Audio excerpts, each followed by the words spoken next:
Well, it's been a while, and I hope everyone had a wonderful Thanksgiving. And my name is Nathan Bonner. I'm the creator of Indavo and Seamus Stone and Cowboy Robo. And as you know, the webcomic has wrapped up, and I have been working on various animation projects. So, the reason why it's been a while is because I've been working on some top secret assets, which this is not it. But the assets I can't show you would be actually spoilers for the conclusion of this animated project.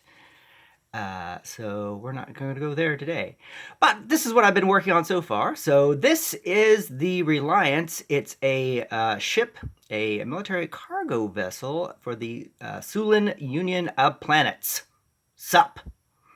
And this is our kind of guest hero ship that we'll be seeing in this project here. It is made in Blender. And we have a few more here, shots of it at various angles. It has, it's kind of much larger than their standard military vessels. They all follow a similar main setup.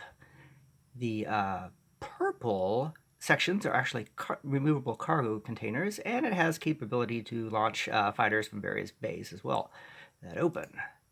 This is the rear of it. It has a lot of thrusters. It's very fast. But with warp speed, that's not really all that necessary. But great for maneuvering at sublight speeds. So, that is a background of a galaxy I just made. This is a Sulin missile. They're launched from the Sulin cruisers, which we'll be looking at next. That red area here is not just an optical array for targeting of the missile. It is actually a beam emitter, as these will fly through space, firing energy beams at various interceptors and maybe even the ships they're targeting to drain the shield before impacting and exploding. This is a Sulin cruiser. It has bays on both sides, and it has nearly 100 of these missiles in these bays. These doors open and close in a very clever rig, if I do say so myself. This is your standard heavy Sulin warship that will be seen. This one will probably be serving as escort for the Reliance. And there are the doors closed. Wow, look at that. And this is a close-up of the missile bays. Like I said, there are 100 missiles on each side, so that's 200. Of course, once it fires all 200, it's pretty much empty on that front. But these vessels do have various beam emitters on the hull at strategic points, as well as a heavy beam cannon, and that's navigational deflector right here. And this is actually an energy pulse launcher. So there we go. And this is a Sulin escort ship. It's much smaller than the cruiser or the Reliance. It is just a kind of a small, almost patrol ship. And I would say it's probably a frigate class, if anything. It does not have any missiles, but it does have beam emitters. And there's another shot of it. And another shot of it there. And that is our spaceships that I've got so far for the Sulin Union of Planets, or SUP. This is our guest hero, I guess you could call her. This is Ratty. She is a crew member of the Reliance. She is a first mate cargo handler. And the Sulins are assisted by a little servitor droids that hover around and probably speak in annoying tones.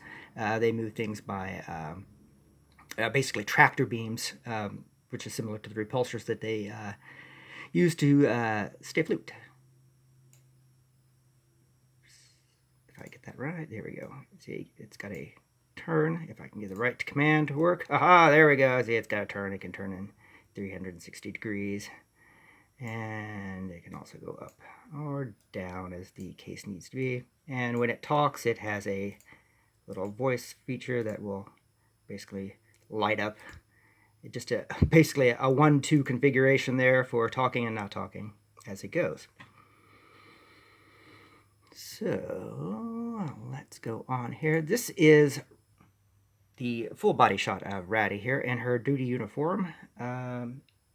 It is pretty much just a standard rig that I do, and they've got the controls for the facial expressions, and then it also has the body turn as well. So she can turn in 360 degrees. All well and good there. Like I said, she will be probably the primary character from the Sulan Alliance that our heroes will interact with at first. This is her cargo handler uniform right here. Again, this is also rigged to turn in 360 degrees. If I can actually get that to actually go. Oh, there we go. Having the right to command works. Okay, and this is actually what it looks like when it's... Oops, we're out of order. There we go. Aha, this is what it looks like when it's rendered out. And moving right along. I've also been working on our guest villain of the piece, Van Graaf.